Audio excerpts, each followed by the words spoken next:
This is Andi Purewal for Boxing Social in association with Betfred. I'm joined by former unified world champion Jarrett Hurd. Jarrett, how are you doing? I'm doing great, man. You know, I feel great, look great, and I'm ready to fight. It's good to hear. Obviously, you're getting ready to face Luis Arias on Sunday. I keep thinking Saturday, but on Sunday night. Jarrett, talk about your preparations. How have you found this camp? Obviously, back with K. Karoma once again. Well, you know, Shakur Stevenson is a fighter from Alexandria, Virginia, an area where I'm from Maryland. And K. Karoma is his trainer. And after the Julie Williams fight, I was in the area looking for a trainer to work with. And, you know, I found K. Karoma. Our chemistry clicked right away. You know, he taught Shakur Stevenson the things he is, a master of boxing and distance and things like that. And I wanted to learn that because I was a come-forward fighter that always stood toe-to-toe and go to war. And that's how our chemistry started. Jarrett, what do you think you've picked up off your time working with K?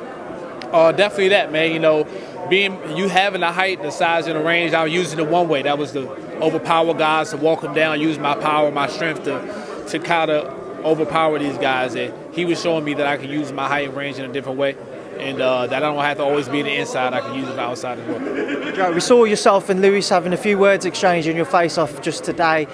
What was said?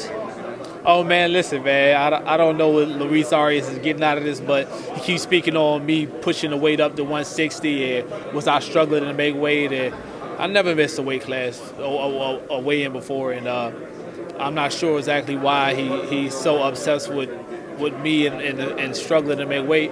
I didn't have a problem making weight at all. Actually, it was fairly easy, and, you know, that's just his big issue. I guess it's a way of trying to knock me off my game plan to get in my head, but he just keeps speaking on me moving the fight from 154 to 160. Jarrett, this fight between you and Luis, he's saying he's expecting a war. Are you expecting the same? It depends, man. I think the fight is going to be one-sided. You know what I mean? I think I'm going to win the fight. If I want to go to war, I can go to war. I'll beat him that way. If he boxed, I'll box him as well. So, I mean, but either way, it's going to be one-sided. Joe, you spoke on stage about moving back down to 154 after this fight. What do you see as being in store for yourself? Well, right now, man, you know, it's about to be one champion at that weight class. Jermell Charlo and Castaño had to fight a few weeks after my fight for the Undisputed Championship. And I want to face that winner. You know, you get an opportunity just in one fight to become undisputed, and I'd love to take the opportunity. Just a word on that. What do you make of it, Charlo versus Castaño? I'm gonna go with Charlo, man. He's more proven. He has the better resume. He been on bigger stages. I haven't really seen what Castaño could do on the stage or a level like this. So I'm gonna go with Charlo, but I won't say it's by stoppage. I would just say he'll win by unit. You've spoken about that fight for yourself in the past. Do you feel like it's one which you need to have, or you want to have rather, before you do look to actually move up permanently to 160? Oh yes.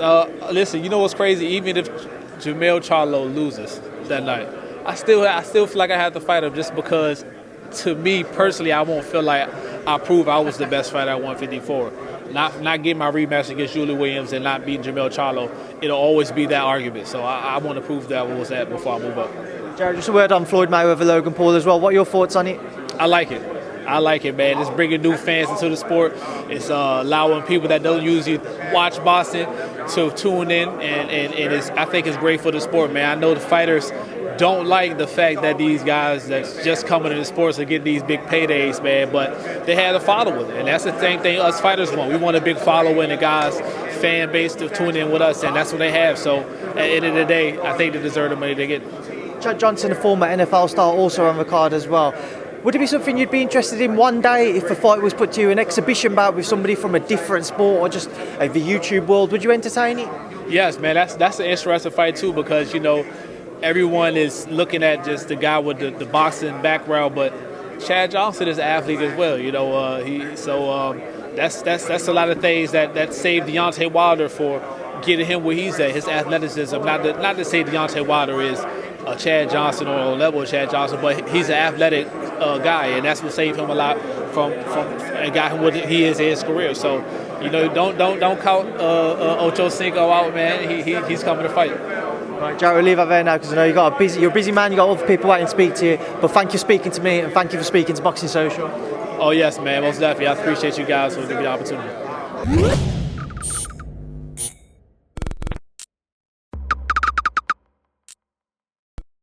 you.